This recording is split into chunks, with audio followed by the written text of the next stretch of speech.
ভাইরে ভাই, চলো তোমাদের সাথে আজকে একটা রান্নার ভিডিও শেয়ার করি। আজকে আমি রান্না করবো গরুর পট। আর এই গরুর পট আমি আরেকবারও রান্না করছিলাম, তো তখন ভালোই হয়েছিল, তো ভাবলাম যে আজকে আবার রান্না করি।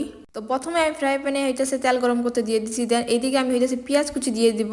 তো এখন পেঁয়াজটাকে আমি ভালোভাবে কিছুক্ষণ ভেজে নিয়ে দেন হইতেছে এখানে আদা রসুন বাটা দিয়ে দিব। তো এইগুলোকে কিছুক্ষণ ভালোভাবে নাড়াচাড়া করার পর এখন হইতেছে আমি এখানে দারচিনি এলাচি দেন হচ্ছে তেজপাতা দিয়ে দিব।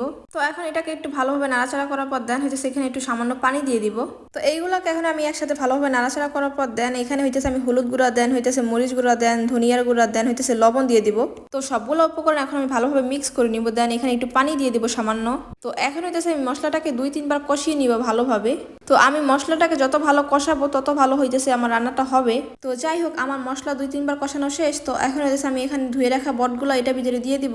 এখন আমি বটগুলোকে ভালোভাবে মশলার সাথে মিক্স করে নিয়ে দেন হইতেছে ঢেকে দিব কিছুক্ষণের জন্য। তো এখন হইতেছে আমি ঢাকনাটা উঠিয়ে দেন হইতেছে আবার মিক্স করে নিব ভালোভাবে কিছুক্ষণ। তো তার কিছুক্ষণ পর আমি আবার ভালোভাবে কষিয়ে দেন হইতেছে এখানে পানি দিয়ে দিছি কিছুটা। তো লাস্টের দিকে আমি আর রান্না করিনি, তো লাস্টের দিকে আম্মু হইতেছে জিরা গুঁড়া দিয়ে নামিয়ে নিচ্ছি। তো এই তো আমার বট রান্না শেষ।